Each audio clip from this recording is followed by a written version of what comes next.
Selama hampir 50 tahun, sudah 15.000 peserta mengikuti pelatihan kerja yang diorganisir oleh JIK di Indonesia. Lebih dari 600 perusahaan di Jepang menggunakan tenaga kerja hasil pelatihan itu. Saat ini saja, ada 66 jenis usaha yang dimasuki para peserta pelatihan kerja dan ada 123 jenis pekerjaan yang dijalankan. Seiring peningkatan jumlah peserta pelatihan kerja ke Jepang, Oktober 2001, Yayasan Nirlaba ini kemudian mendirikan perusahaannya di Indonesia dengan nama PT JIK Indonesia. JIK juga melebarkan sayap di negeri asalnya. Tak tanggung-tanggung, awal tahun 2002, JIK menambah kantor perwakilannya di 8 kota besar di seluruh Jepang, yaitu Tokyo, Shizuoka, Chubu, Kansai, Okayama, Kyushu, Takasaki, dan Sendai. Demi memantapkan dan memperkuat fungsi JIK sebagai pengirim peserta pelatihan kerja ke Jepang, pada tahun 2007, JIK mendirikan divisi kontrol dan pembinaan serta divisi kepatuhan. Tujuannya adalah menegakkan standar dan aturan peserta pelatihan secara ketat. Di tahun 2008, JIK kemudian membuat divisi promosi, Asosiasi Persahabatan Indonesia-Jepang, dan divisi penunjang perawat dan care worker atau perawat khusus manusia lanjut usia. Semua ini dirasa perlu karena alih teknologi membutuhkan sistem yang baik.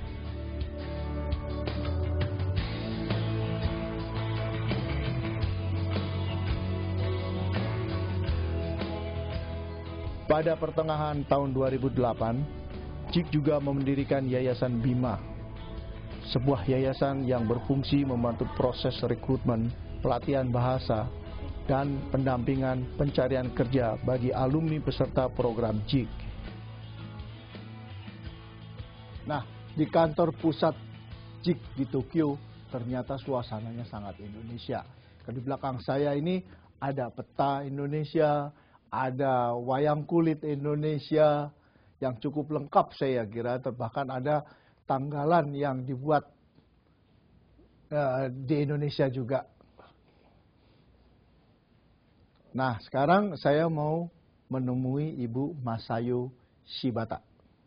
Halo Bu Shibata, apa kabar?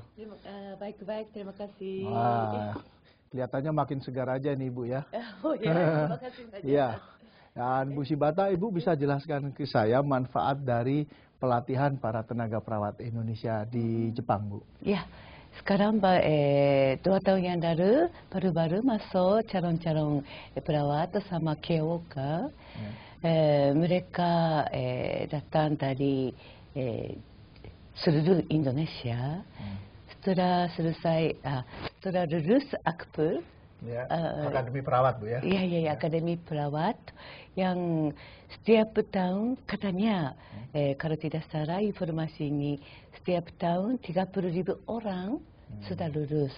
Tetapi bisa bekerja di Indonesia cuma 40% saja, 12.000 orang. 18.000 orang tidak bisa cari kerja. Ini sayang sekali.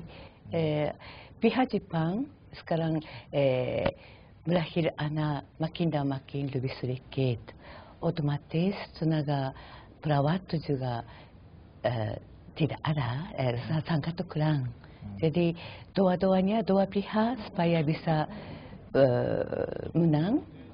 Pihak Jepang bisa terima calon-calon perawat sama care worker. Di samping pihak Indonesia, mereka bisa belajar teknik Jepang. Contoh aneh. Ya, dan lalu bagaimana Bu sejauh ini penerimaan masyarakat medis Jepang kepada calon perawat dan perawat orang jompo di Jepang, misalnya dari kalangan rumah sakit seperti dokter, perawat, dan bidan?